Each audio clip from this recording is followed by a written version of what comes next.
duty of the free man to resist tyranny at every turn. Every man will either watch his freedom stripped away or take action to protect what he loves. Introducing the A3, the newest revolutionary body armor from Armored Republic. The A3 is the new standard for lightweight multi-hit body armor. A3 plates are incredibly light at 4.6 pounds. The patented design captures fragmentation while remaining multi-hit capable. The A3 will stop up to M80 ball, yet comes in at only 0.7 inches thick. The A3 is the thinnest NIJ.06 compliant or certified composite standalone plate that includes the drop test. The A3 is the first of its kind, patent pending, that combines an alloy strike face with polyethylene backing, revolutionizing body armor technology by providing strength and durability while remaining sleek and maneuverable. The A3 is the new standard in lightweight body armor. The fight against tyranny just got stronger.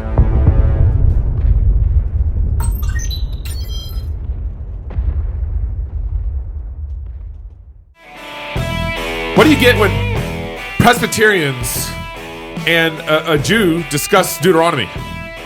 You're gonna find out. You're gonna find out. We don't know. We actually don't know the answer to that, but we're gonna find out. Confusing. Very confusing. It's gonna be a good punchline. Hey y'all, it's Friday. It's good to be with you on CrossPolitic. Pastor Toby, Chalk Knocks, I'm the Water Boy. CrossPolitic Live is coming to Wenatchee. Washington. Yeah, is there another Wenatchee? I don't know. I'm just making sure. All right. And kicks off with Talks Friday at 3 p.m. with Pastor Toby, correcting the civic wobble. And the Water Boy, that's me, at 4 p.m. on the church pandemic. Then we actually have a live show that kicks off at 7:30 that night. And it had to get moved to the Seventh-day Adventist Church. The powers of darkness are already coming at this event. It's what Pastor Helsel said. Okay. So it's moved to the Seventh-day Adventist Church in Wenatchee, and our live show will feature Pastor Wilson and Ben Merkel. We'll be discussing big COVID, big government, and big ed, big education. Got it. For questions about the event, email kingscrosswenatchee@gmail.com, kingscrosswenatchee@gmail.com. We're looking forward to seeing you there. Dime Payments is a Christian-owned processing payment business. Every business needs a payment processing system.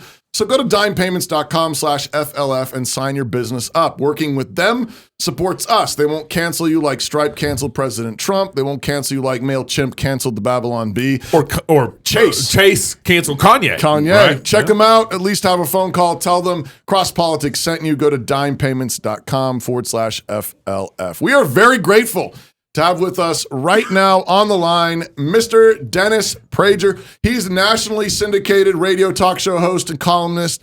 He has written 4 books, including the #1 bestseller, Happiness is a Serious Problem, and this latest book, Thick, Deuteronomy, God, Blessings, and Curses. Dennis, thank you for joining us on CrossPolitic. Thank you. I feel silly in noting this, but I'm just curious, how did you get the number 4 on my books? The number 4? Yeah, you said I wrote 4 books. Is that right? Is it? No. Was that in the bio? I don't think so. Scroll back up. He was I'm written 4. It does say he's written 4 books. I wrote 10, but I'm not a stickler for the number. I'm just curious how you would have gotten 4. That is funny. Dennis, don't worry. We'll flog our producer and we'll fire him right after this. We'll put a Deuteronomy cursing. It was adorable. I wrote 4 books 30 years ago. Yeah. Nothing more than 39 slashes, we promise. Yeah. 40 minus 1. Yeah, this is, I don't know. It's the 5th book of the Torah. I don't know. There's no way to get out of that. Yeah. Anyways, Dennis, what's unique about the book of Deuteronomy as compared to the first 4 books of the Torah?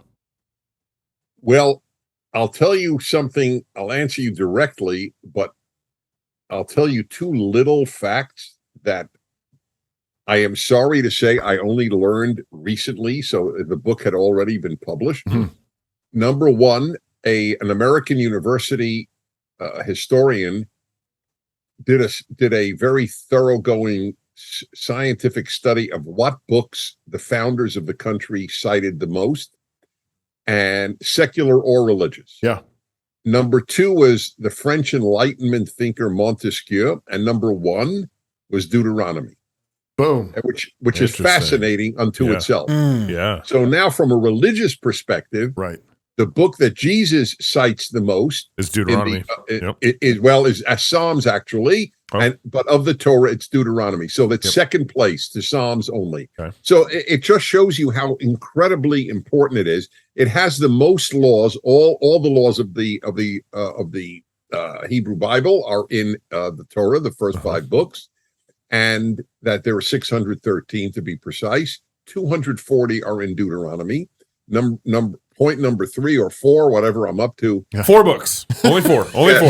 Right. Only 4. The Torah again, yes. Right. And the powerful thing is, I got distracted on the 4. Oh yes, so Deuteronomy is Moses's own words. Moses summarizes everything that happened in terms of law and in terms of narrative. He recounts the spy story. He recounts the 10 Commandments. And by the way, if they had a fascinating like Bible quiz, one of the questions I would submit: what 2 changes does Moses make in the 10 Commandments from when God gives them in Exodus and he recounts them in Deuteronomy? Go ahead. He picked me. He picked Pastor. Dennis Prager picked me, just for the record. I'm going to go with the 4th commandment, Sabbath command. That's what is the change? The change is in Exodus. It's remember that God created the world in 6 days and rested on the 7th. Right. And in Deuteronomy, it's remember that you were slaves in Egypt and He brought you out. I can't tell you how impressed I am. Hey, way to go, Toby. Well, Like we said, we're Presbyterians. You should definitely. Oh, that's the reason. Yeah. Oh, I didn't realize. I thought he actually just knew the Bible well. Well, we said Presbyterians. He's a Presbyterian. That's right. And by the way, I comment in, of course, in my commentary why he made that change. Now, the other one is very, very subtle. Yeah, I think it's the 10th commandment, and I think it's in coveting. It changes the order of wife and property. Yes, that's true. So there are really 3 changes. You're entirely right. I wasn't thinking of that. Okay. He adds in the reward or the consequence of honoring your parents. Yeah. He keeps what was in Exodus, so that the days will be lengthened on the land that I give you. Yes. Right. And he adds, let me see. I always do it from the Hebrew, so it always takes a moment. That it will go well for you. Yeah. He adds to emphasize how important honoring your parents is. So Toby's daughter's named Tovia. Yeah. Which comes from good in Hebrew. right. Tov That's Yah. correct. Yeah. Yahweh is good. There you go. Yeah. It means Yahweh is good. So Yeah. Dennis, it's interesting that you point out that the founders or those who actually quoted Deuteronomy the most. That actually kind of lends to even more credibility about the common law being such a foundation to our American Constitution. Well, and that the Deuteronomy is such a foundation to the common law, English that's common right. law. That's right. But so I think if I'm reading you correctly here, Dennis, you would actually argue that the laws of Deuteronomy should be applied today. My view on Torah law is they are 100% applicable to today. However, sometimes it is the lesson of the law and not the specifics. For example, if 1,000 years from now, somebody were to read about a red light meant stop and green light meant go, if the issue is not red light and green light, the issue is that one light must mean go and one light must be stop. Mm-hmm. Whether it's green or red may not be particularly significant. However, for example, I'll just give you an example because only examples make these things clear. So there is a law in this case I believe it's Exodus. It might be Numbers or Exodus, where a man suspects that his wife has committed adultery, and he, and in those days, in that world, it's 3,000 years ago, there would probably be violence against the woman, or at the very least, he would divorce her and leave her destitute. So the Torah, ingeniously, in my opinion, comes up with an invention of saying, if you suspect your wife of this, bring her to the elders, the court of the day, have her drink this potion, and if her bellies swell and her thighs distend, then she's guilty, and then and whatever consequences there would be. Now, the skeptic, of course, the secularist will say, well, this is ridiculous, this stupid magic potion. Right. So ironically, they're making my point that the potion probably never did that. It was the Torah's way of preserving the marriage, of making him feel better. Oh, look, her thighs didn't distend, her belly didn't swell. So you guys go back together now and enjoy your marriage. That's so. Do I believe that potion should be given today? Is that law applicable? No. What is applicable today is that you try to keep a marriage together as best as possible. Do you think there are punishments that are civilly should be administered to divorce, or to someone who does commit adultery? Okay, so my view on the death penalty in the Torah is very simple, and I believe correct. Only in one instance was it literally meant, and that is in the case of murder. And my basis for isolating murder from all the other capital offenses is that it is the only law that is mentioned in all 5 books of the Torah. So it has an incredible significance, capital punishment for murder. Secondly, God demands this of all humanity, not just the Jews. The others are applicable within Jewish law. This is universal law prior to Jews existing, where in Genesis it says, if a person takes the blood of another person, sheds the blood of another person, by man, not by me, by man shall his blood be shed, for in the image of God, man is created. Right. It is a universal law that for premeditated murder, you take the life of the murderer. However, in all the other cases, I am thoroughly convinced it is a way of the Torah saying this is a very serious sin, but not to be literally used for capital punishment. So you don't think it was ever, in any of the instances, it was ever used actually literally as capital punishment? Right. So we don't have any example of it within the Old Testament. Clearly, there is a case in the New Testament of Jesus seeing a woman being stoned, or about to be stoned. Right. So I can only comment that in Jewish history that we know of, certainly post-testamental, we have no example. For example, a wayward child, which by the way, I prove is one of the great moral advances of history. What the Torah did with the bad son. Tell us that. Okay, very simple. There's a perfect example. People read it and they think how barbaric the Bible is. So the law is, if you have a particularly terrible son, you may who curses and hits his parents and it acts out in society, you take him to the court, to the elders, which is the same as a court, and if he's guilty, they will put him to death. What the Torah did was ingenious. It kept parental authority, but it stated forever, no parent can ever kill their child. Yeah. Every society allowed parents to kill their children, and this took it away, but preserved the authority of the parents, so that their dignity and authority was not compromised. But they could not kill the child, and there's no instance in recorded Jewish history of a Jewish kid killed by a court. Yeah. Well, I mean, Jesus was killed by a corpse. Right, but he wasn't a kid. No, he wasn't. That's true. Part of my theonomic side is a little troubled, but I still like you, Dennis. Me and you. but I mean, it's just the glory of that. I've used that same story. I do the same thing to teach on separation of powers. Different governments that God's established in the world, family government and civil government, are real governments, but they have different duties and different jurisdictions. And I use the text the same way, Dennis. So as a theonomist, one of the things that I always get challenged with, or I love using, is the Bible verse about don't boil a baby goat in its mother's milk.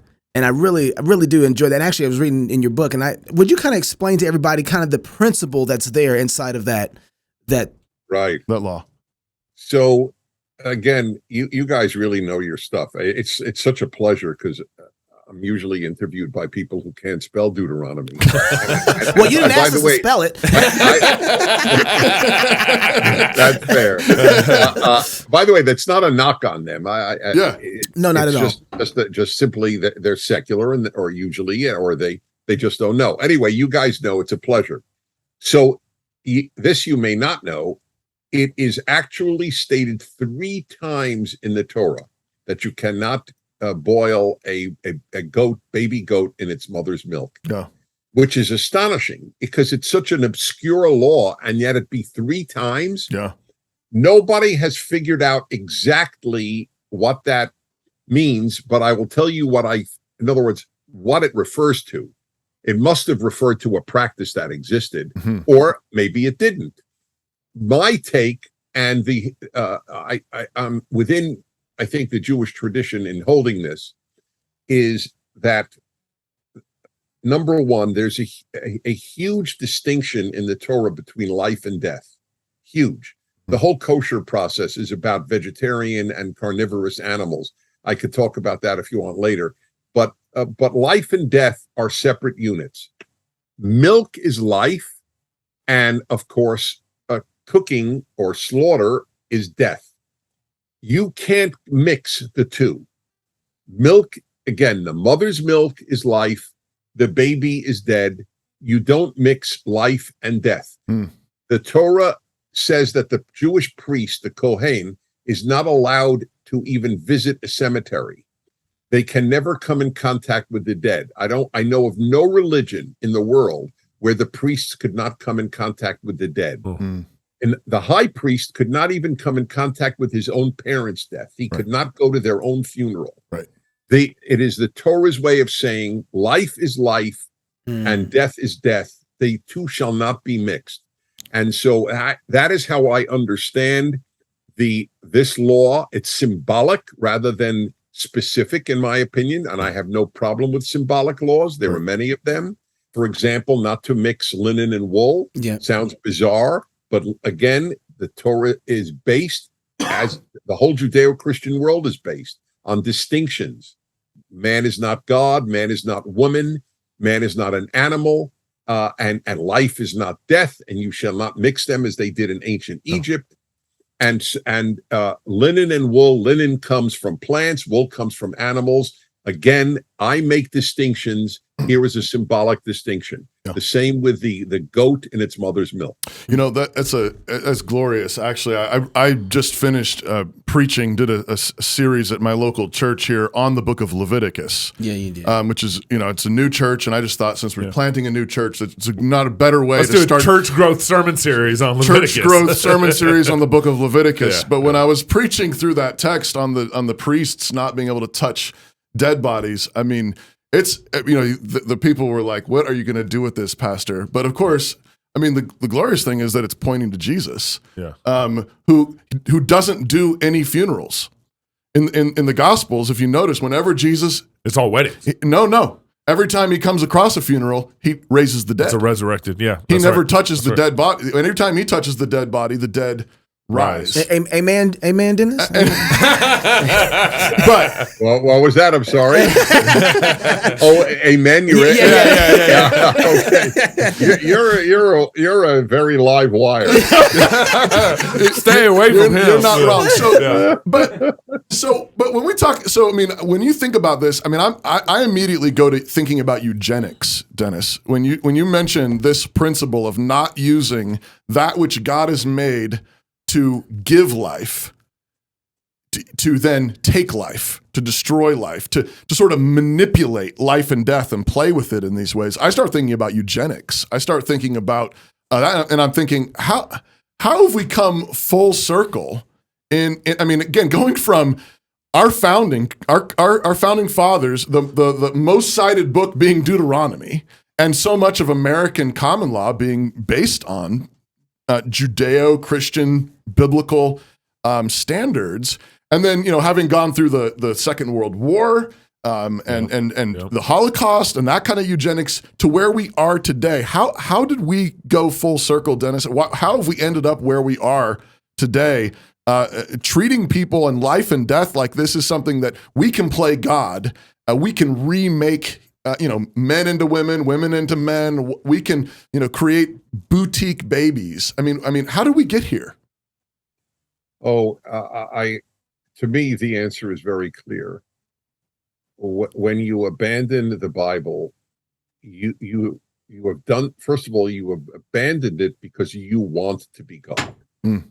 The whole secular universe is we are gods, and we determine right and wrong. It's literally as simple as that. We determine. On one of my broadcasts, which is available on YouTube, just this past week, I pointed out, as I have often, that there were no secular answers to so many questions. For example, I said, public nudity. Give me one secular argument against public nudity. Right. It doesn't exist. And I said against adult consensual incest. Yeah. An adult brother and an adult sister wish to have sex. So give me one secular argument against it. Right. And I pointed out the retardation argument doesn't work. It has to be over many generations. So the left went ballistic. Headlines: Prager says there's no argument against incest. Well, you haven't let us name the show yet. I mean, the title of the show is going to do something to you. I mean, so they don't understand. They don't even understand what they have created. They have created a world where they got rid of the God of the Bible. And here is where the relevance again shows itself. What does the serpent say? Eat from the tree of knowledge and you will be like God, knowing good and evil. Mm-hmm. And really determining good and evil is the implication. That's exactly what people want to do. I don't understand that urge. I am happy that there is something more knowledgeable than me telling me, Dennis, how to live my life. Yeah. But apparently the normal human urge is to be the creator of right and wrong. People want to be gods. Right. And that's what we have. That is exactly what we have today. Mm. So, Dennis, one of the things that I've been concerned about, we were just right before the show, we were watching a clip, Libs of TikTok puts out these clips, and it was a woman who had just cut out her uterus and put it in a little jar. Celebrating and was celebrating the fact that she had cut out her uterus and put it in the jar, and she had this little plug that hooked it up so it turns colors at her table. It was ridiculous. It was heartbreaking. Yeah. And I think that... Is she a teacher? She wanted, no, it was a gal that wanted to become a man. Celebrating the hysterectomy and put it in a jar like a trophy. It's pretty unbelievable. Going through the transgender surgeries. And I think it's really easy for the conservative movement to see those kind of transitions and see those things, but then we don't necessarily see them in our own movement. So we can see the eugenics up there, but then when we look at like Dave Rubin was interviewed by Jordan Peterson. Who?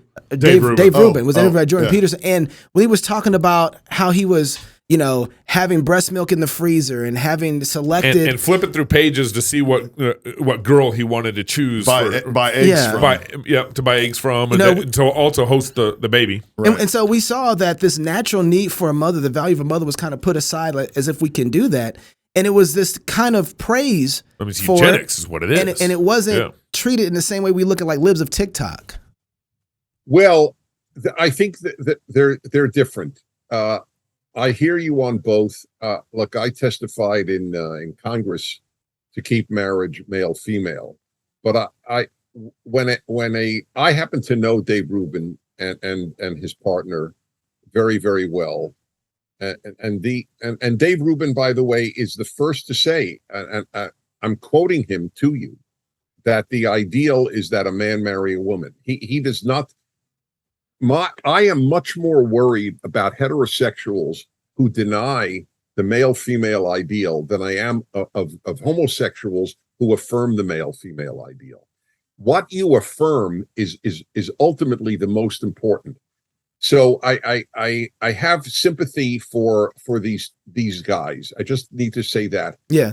Whereas the woman who puts a uterus in a jar and lights it up, that's pathologic. And this notion. And by the way, these two guys are as opposed to this trans stuff that we are going through as you and I are. Yeah. Just for the record.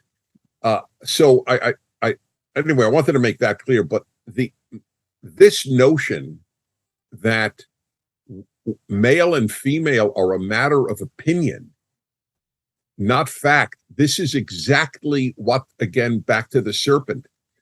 God says the only built-in distinction in the human race that I affirm is the male-female. God created Adam, the human being, Zachar u'nekeva bara otam. Male and female, he created them. He doesn't divide the world by ethnicity, by nationality, by race. There's one inherent division, male and female. That's right. And we, in our post-biblical, post-Judeo-Christian world, are destroying even that. Do you think so? I mean, there's and amen to that. I'm just still like, I mean, I don't have any. I think if I met Dave Rubin on the street, I'm sure he'd be kind, he'd be respectful, and We'd like to get him on the show. I would. For sure. I'm not trying to say anything personal, but I guess my question though is, how is redefining marriage, redefining family? I'm not for redefining marriage. Okay.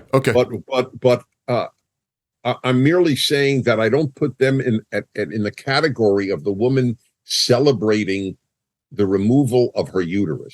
That was all I. Sure, okay. and I'm happy to make that distinction too, and say there are degrees here. I guess fair distinction. But my question, I guess, is again just the notion of shopping for eggs in a catalog, looking at different hair colors and things like that. And then, so I have a religious Jewish friend. He's an Orthodox Jew, and he married a woman who could not conceive. He has yearned his whole life for children, and indeed they got eggs, and they got and if he contributed his sperm, obviously, but they, so to speak, shopped for eggs. And he is traditional, a human, Bible-centered as you could want. We have to fight the battles. There are so many battles to fight. Sure. That's just not one that I fight as readily. It depends what they'll do with the egg more than finding an egg. An infertile couple that wants to raise God-fearing children and needs an egg, I can't personally argue against that. I'd love to grab a beer and a scotch and cigar, all of them together with you, and talk further about this. I know he doesn't have much time left, but I there's this one question I've been dying. I wanted to ask about. Okay. Dennis, like I said, like we introduced ourselves earlier, we're theonomic. We read Deuteronomy in light of Christ. The Westminster Confession says that we apply the Deuteronomy, we apply God's law in terms of good and necessary consequences, is the terminology we use. And so a lot of ways we see that, man, Deuteronomy can't really work in our context without Christ, without Jesus. And we could have more of a conversation there. But my real question for you is, what do you, as a Jewish man who, obviously loves the Torah, how do you think about Jesus, who came along to kind of offer salvation to a world where the temple sacrificial system was breaking down, and there was no salvation, and Jesus was offering that salvation to the world, the final sacrifice for the sins of the world. Will you think about that? And then we'll let you go. So first, let me tell you, this will crack you up probably, but I'm still prepared to say it. I think that among people alive today, I have brought more people to church than any living person. That's my theory. Billy Graham is not feeling you right now. Well, he's not living. Franklin Graham ain't feeling you right now. I don't know. Okay, I'm willing to.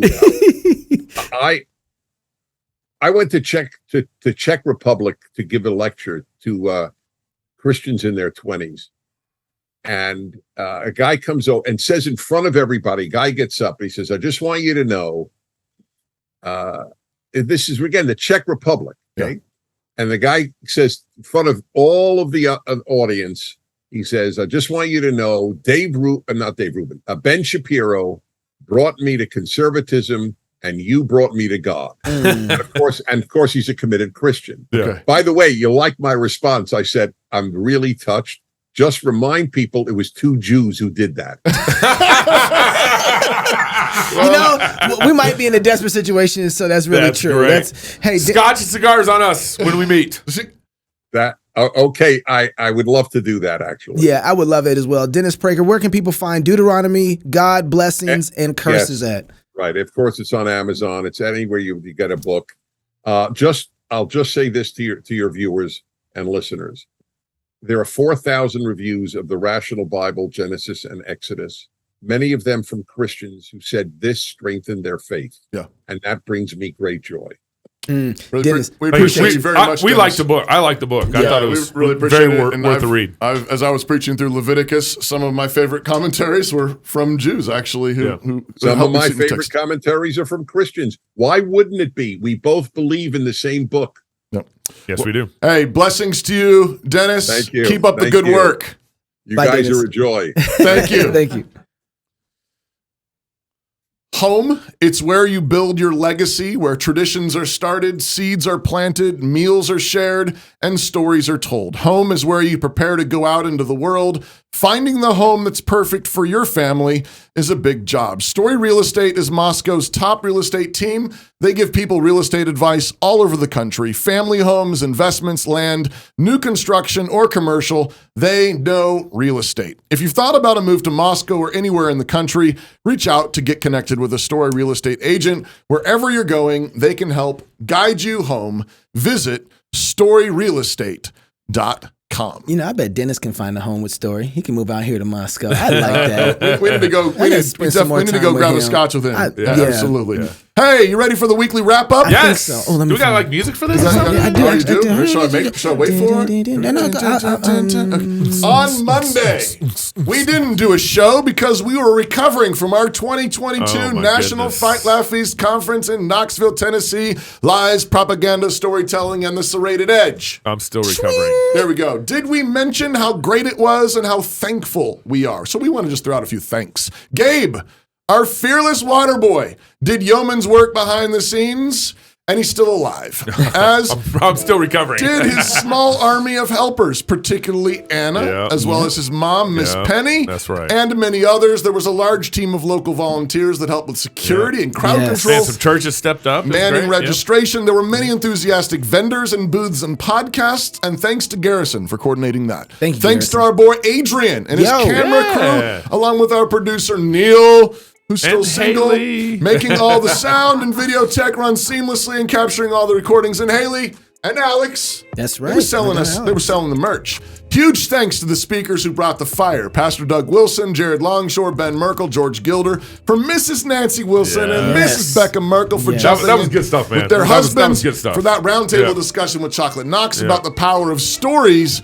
and building family culture. And thanks to Gabe again for jumping in to give that final charge. The manifesto. At the end. Another unique part of our conference is the singing, largely a cappella psalms and hymns led by Aaron Snell. Big thanks to Aaron, especially for fighting through a cold. I'm probably sick because of him because we were sharing the mics. Thanks for that cold also. Also, we are really grateful to Jason Whitlock and Megan Basham for joining us on the live show to talk about the role of journalism in our current cultural moment and our need for Christian courage in our news reporting. Of course, we see God's kindness in all of this, from the venue to the weather to all the attendees, to the talks, to the singing, to the fellowship, to the sponsors, and to all the kids and their parents who kept on popping balloons during various talks. Thanks, Red Balloon. Yeah. God is good, very good. And thanks be to God. And that was just Monday. That's right. On Tuesday, we interviewed Paul Vaughn, pro-life activist who was arrested by the FBI at his own house for, let me check my notes, talking with police officers outside an abortion clinic over a year ago. Unbelievable. We also talked about J.D. Vance's unjust take on illegal immigration and abortion exceptions. Instead of focusing on building walls, conservatives should first of all focus on punishing criminals. And when it comes to rape, swift death penalties. That's right. On Wednesday, we responded to Matt Walsh, who canceled us on his daily podcast on Monday. This was particularly fun and funny to us, because we explicitly mentioned him and his work last Saturday at our conference, nominating him for Journalist of the Year. He canceled us because he thought we were being nitpicking armchair quarterbacks and not really engaging in the culture war. You know us. You know, we certainly agree that there are nitpicking armchair quarterbacks, and way too many of them are Christian leaders and pastors. But we could point out that Gabe got arrested in 2020 for participating in the Psalm singing protest. But we're not sure if that's engaged enough or not. What do you think, Matt?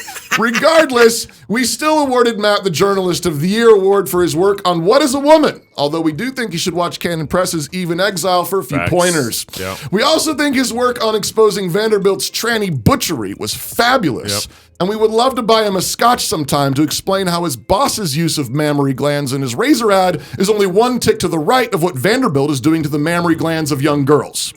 The psalm of the day was Psalm 65, and we talked about how God is the God of infinite blessing, resources, and he is not the God of scarcity.